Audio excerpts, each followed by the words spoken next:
সবার আগে নারীর মর্যাদা সিকিউরিটি নিশ্চিত করতে হবে। আর একটা জিনিস খেয়াল করতে হবে, নারীকে কিন্তু শুধু ইকুয়াল বলা হয়নি, ইকুইটি বলা হয়েছে। নারীকে ন্যায্যতা, নারীকে প্রায়োরিটি দিতে হবে, এটা আমাদের ভুললে চলবে না। নারীকে প্রায়োরিটি দিতে হবে, তাহলেই নারী কিন্তু তার যোগ্যতম জায়গায় সে তার এক্সারসাইজ করতে পারবে।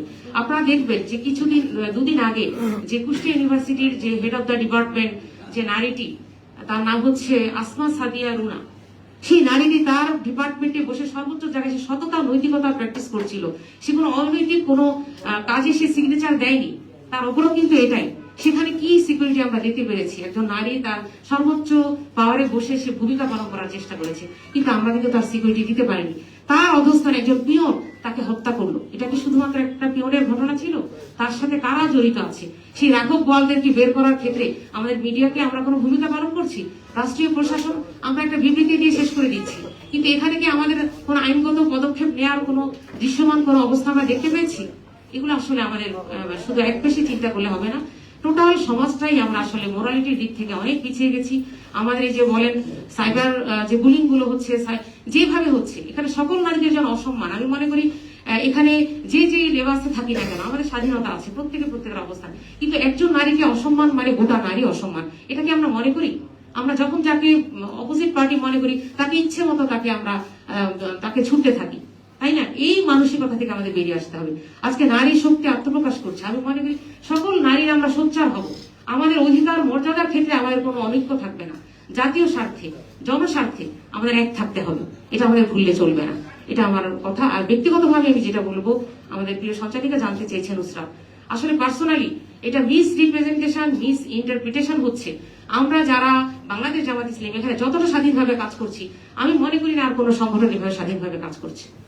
আমাদের এখানে একটা অ্যাডভাইজারি কমিটি আছে, সেখানে আমাদের ওপিনিয়ন দেওয়ার 100-এর উপর আমাদের মেম্বার আছে, সেখানে 1/3 এখানে আপনার আমাদের নারী ওপিনিয়ন কাজ করে। আপনারা জানেন সেন্ট্রাল আমাদের এক্সিকিউটিভ বডি হয়েছে, সেখানে 21 আমাদের 1/3 এখানে পার্টিসিপেশন। প্রত্যেকটা ক্ষেত্রে ডিসিশন মেকিং, পলিসি মেকিং এ আমাদের পার্টিসিপেশন আছে। আমাদের নারীরা আমরা ব্যক্তিগতভাবে পার্সোনালি একজন হাজবেন্ড আমাদের জামাতে, তারাও কিন্তু লিডার, এবং প্রত্যেকে আমরা যেহেতু এটা একটা not only political party but also Islamic movement, সুতরাং এখানে আমাদের সবাই ফ্যামিলি জড়িত। আমরা এই আন্দোলনের সাথে দেখা যায় একই পরিবারে মা বাবা ভাই বোন সবাই জড়িত। সেখানে আমরা দেখতে পাচ্ছি পারিবারিক ভাবে কিন্তু আমরা আলহামদুলিল্লাহ অনেক স্বাধীন। আমি আমার পার্সোনাল লাইফে দেখি, আমি বিয়ের পরে আমি অনেক পড়াশোনা, বিভিন্ন ডিগ্রি, এটা সেটা, আমি স্বাধীনভাবে যখন তখন আমি কাজ করছি, আমার কোনো ব্যারিয়ার নেই। আমার হাজবেন্ড নিজেও একজন দায়িত্বশীল, আমাদের একজন লিডার, আমি নাম বলছি না এখানে। তো এইভাবে প্রত্যেকে আমাকে মানে, আমি নুসরাত যেটা জানতে চেয়েছি, যারা আমাদের সাথে খুব ক্লোজ কানেক্টেড হয়েছেন, এর আগে সুযোগ হয়নি, তারা দেখতে পাচ্ছেন আমাদের নারীদের সম্পূর্ণ স্বাধীনতা রয়েছে।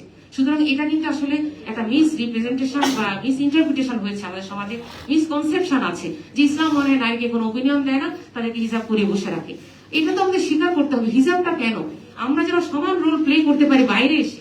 আমাদের নারীদেরকে মর্যাদার দিক থেকে প্রায়োরিটি দেওয়া হয়েছে, কিন্তু কাজের ক্ষেত্রে ইকুয়াল, সকল কাজে আপনি পারফর্ম করতে পারবেন, এখানে কোনো বিধি নিষেধ নেই। এটা আমাদের আসলে সোশিও কালচারাল একটা ব্যারিয়ার আছে, আমাদের এটা স্বীকার করতে হবে। আমাদের সোশিও কালচারাল ব্যারিয়ারটা থেকে বের হয়ে আসার জন্য সকল নারী সমাজ, এবং শুধু নারী সমাজ না, আমাদের টোটাল জনগণকে এখানে একাত্ম হয়ে কাজ করতে হবে, সচেতন হতে হবে। আমাদের এই যে শিশুদেরকে আমরা নিরাপত্তা দিতে পারছি না, আজকে আমাদের কথা আমরা ভাবতে পারছি না, আমাদের শিশুদেরকে নিয়ে এখন আমরা চিন্তিত।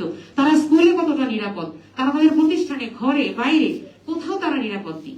আপনি কর্মক্ষেত্রে চলে আসছেন, সারাক্ষণ টেনশনে থাকতে হচ্ছে, আমার বাচ্চাটা স্কুল থেকে ঠিকভাবে বাসায় ফিরলো তো, বাসায় সে সিকিউর পরিবেশে আছে তো।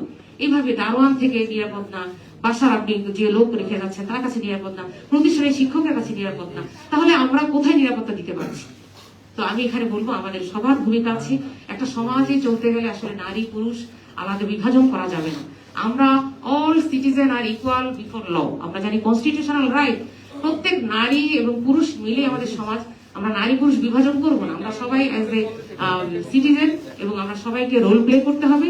এবং আমাদের যার যার জায়গা থেকে, বিশেষ করে পলিটিক্যাল পার্টিস গুলোকে জাতীয় স্বার্থে ঐক্য থাকতে হবে, এবং আমাদের যারা সোশ্যাল যে সংগঠনগুলো আছে, অর্গানাইজেশন গুলো আছে, অ্যাওয়ারনেস, জাতীয় অ্যাওয়ারনেস দরকার, তাদের ভ্যালুস গুলোকে ডেভেলপ করার জন্য কাজ করা দরকার। সেই সাথে সরকারকে এটা শক্ত ভূমিকা না পালন করলে, বিচার ব্যবস্থাকে যদি রিফর্ম করা না হয়, বিচার ব্যবস্থাকে যদি দলীয় ডিকটেশনে চলতে হয়, তাহলে সেখানে আমরা কোনো বিচার আশা করতে পারবো না।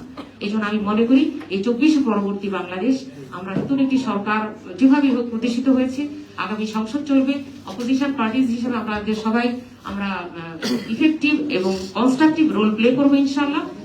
এবং আমাদের সামাজিক সংগঠনগুলো সবাইকে এগিয়ে আসতে হবে এবং আমাদের সোশিও কালচারাল যে বিভাগগুলো আছে সেগুলোকে স্ট্রং করতে হবে, সামাজিক ভ্যালুসকে তুলে আনার জন্য। আর যারা অপরাধী তাদেরকে সামাজিকভাবে বয়কট করা এটা খুব দরকার এবং আইন শৃঙ্খলা রক্ষার ক্ষেত্রে আরো উন্নয়ন দরকার। সবাইকে অনেক অনেক ধন্যবাদ। আজকের এই নারী শক্তির এই নারী দিবসে প্রতিবাদ্য বিষয় ছিল, আমি এটা একটু উল্লেখ করে যাচ্ছি। 2006 এর প্রতিবাদ্য বিষয় হচ্ছে আজকের পদক্ষেপ আগামীর ন্যায় বিচার, সুরক্ষিত হোক নারী ও কন্যার অধিকার। তো এই স্লোগানটা আমাদের সবার মধ্যে থাকুক। আমি আবারও এনসিপির যে নারী শক্তি আত্মপ্রকাশ করছে তাদেরকে বলবো, এসেছে নতুন শিশু, তাকে ছেড়ে দিতে হবে স্থান। আমরা অনেক সময় অনেক উপমূল্যবোধ আমাদের থাকে, আমরা নতুনদেরকে জায়গা ছেড়ে দিতে চাই না। ইনশাল্লাহ আমি মনে করি আমরা আমাদের নতুন নেতৃত্ব, যারা ইয়াং জেনারেশন আছে, জেনজি ইয়াং জেনারেশন, তারা আগামীর বাংলাদেশকে গড়বে। তাদের সহযোগিতা নিয়ে, পুরোদের অভিজ্ঞতা নিয়ে আমরা ইনশাল্লাহ নতুন একটি বাংলাদেশ দেখতে চাই, 24 বাংলাদেশ। আমি সবার কাছে আবার আহ্বান করবো, চলুন আমরা সবাই মিলে একতাবদ্ধভাবে এই দেশকে গড়ে তুলি। নারী সমাজ শুধু নয়, পুরো সমাজটাকে একটা নিরাপত্তা চাদরে যেন আমরা বেষ্টিত করে রাখতে পারি, এমন একটি সিকিউর একটি সোসাইটি আমরা উপহার দিতে চাই। আসসালামু আলাইকুম ওয়া রাহমাতুল্লাহ।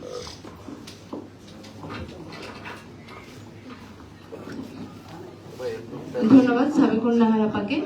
আসলে মিসকনসেপশন, মিস ইন্টারপ্রিটেশন ব্যাপারটা সমাজে এমন ভাবে মিশে গেছে, এখন সঠিক কনসেপ্টটা নিয়ে বারবার করে বলতে হবে আমাদের মধ্যে, কারণ কোন সমস্যায় তো চিরস্থায়ী হতে পারে না।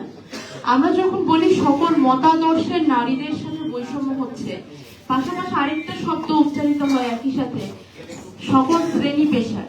কিন্তু আসলে ধর্ম, মতাদর্শ, শ্রেণী এবং পেশার আলাদা আলাদা ভাবে প্রত্যেকটা ক্লাসের নারীরাই ভিন্ন ভিন্ন ধরনের বৈষম্যের শিকার হয়। এবং আমরা ঢাকায় যারা আছি,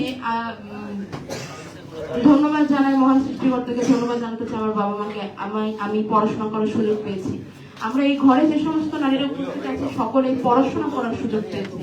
কোথাও না কোথাও বাংলাদেশের অনেক নারীর চাইতে আমরা কিছুটা হলেও প্রিভিলেজ। আর কিন্তু যারা একেবারেই সেই সুযোগটা পায়নি, আমরা ওই পেশার বা ওই শ্রেণীর নারীদের প্রতিনিধিত্ব সঠিকভাবে করতে আসলে কতটুকু উপযুক্ত, সেটা নিয়ে আমার বরাবরই একটা সন্দেহ কাজ করে। যে যেই নারীটা মাঠে কাজ করে, যেই নারীটা মাটি কাটে, যেই নারীটা শ্রমিক হিসেবে কাজ করে রাস্তা গঠনের সময়, বা গার্মেন্টস কর্মী, কিংবা আমাদের বৃহত্তর সিলেটের যে সমস্ত নারী চা শ্রমিক রয়েছে, তাদের সাথে অর্থনৈতিক বৈষম্যের কথা তো আমরা, চা শ্রমিকদের সাথে অর্থনৈতিক বৈষম্য ঘটেই থাকে, কিন্তু আলাদা করে নারী শ্রমিকরা যে আরো কম বেতন পায় এটা নিয়ে কজন আলোচনা করে? কিংবা আমাদের এই বাংলাদেশের মধ্যবর্তী অঞ্চল, রাজধানী কিংবা রাজধানীর পার্শ্ববর্তী এলাকাতেই এইখানেই যদি এত আধুনিকতার আলোর মধ্যে কিংবা এত প্রিভিলাইজেশনের মধ্যেও যদি নারীর প্রতি এত সহিংসতা ঘটে যায়, তাহলে আমার সিলেটের নারী শ্রমিকদের ওপরে, আমার চট্টগ্রামের নারীদের, পাহাড়ের মধ্যে পাহাড়ি নারীদের ওপরে, কিংবা আমাদের বৃহত্তর যে উজান অঞ্চল, বাংলাদেশের পশ্চিমাঞ্চল যেটা আমরা দেখতে পাই সেখানকার, কিংবা উত্তর অঞ্চলের মঙ্গা পীড়িত নারীদের সাথে আসলে কি হচ্ছে না হচ্ছে, তাদের অর্থনৈতিক স্বাধীনতা নিশ্চিত হচ্ছে কিনা, তাদের সামাজিক অধিকার রক্ষা হচ্ছে কিনা, এগুলো নিয়েও আমাদের সহিংসতা তো আসলে শুধুমাত্র শরীরের উপরে আঘাত নয়। দীর্ঘদিন মাঠে ঘাটে নারীদের সাথে কাজ করেছে এবং সকল শ্রেণী পেশার নারীদের সাথে কাজ করার সম্মুখ অভিজ্ঞতা থেকে নারীদের প্রতি, নারীর সাথে হয়ে যাওয়া এই সমস্ত সহিংসতা এবং তার বিচার ও অধিকার কি হতে পারে সেটা নিয়ে বক্তব্য রাখার জন্য আহ্বান জানাচ্ছি বাংলাদেশ সাবেক অন্তর্বর্তীকালীন সরকারের সাবেক মৎস্য প্রাণী সম্পদ বিষয়ক উপদেষ্টা জনাব ফরিদা আক্তারকে। ফরিদা।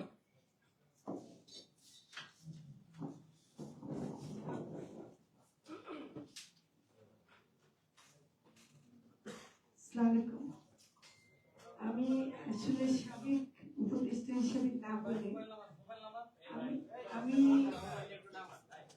আমি দীর্ঘদিন নারী আন্দোলনের সাথেই ছিলাম, এবং যখন নাকি জুলাই অভ্যুত্থানের সময়টা যখন ছিল, আমরা যে নারী আন্দোলন করতাম সে সময় আমরা এত ক্ষুব্ধ হয়েছিলাম যে আমরা একটা সংগঠনে দাঁড় করিয়েছিলাম ক্ষুব্ধ নারী সমাজ। তো ফলে আমি মানে পুরনো পরিচয়টাকে রাখতে চাই যে আমি একজন নারী আন্দোলন কর্মী। এবং সেজন্য আজকে প্রথমে আমি জাতীয় নারী শক্তিকে তার আত্মপ্রকাশের জন্য আমি ভীষণভাবে শুভেচ্ছা জানাচ্ছি এবং খুব ভালো দিন তারা বেছে নিয়েছেন 8ই মার্চ।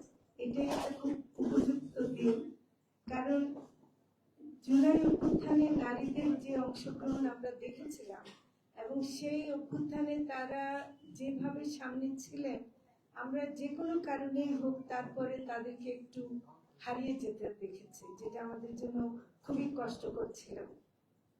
তো আমরা আজকে এবং কিন্তু এটাও ঠিক যে আসলে কাউকে মানে হারিয়ে যায় না কেউ, মানে কাজ যারা করে তারা কিন্তু ঠিকই টিকে থাকে এবং সেজন্য আজকে তারা আত্মপ্রকাশ করছে। এটা অনেক মোবারকবাদ জানাচ্ছে, কংগ্রেচুলেশন জানাচ্ছে, অভিনন্দন জানাচ্ছে।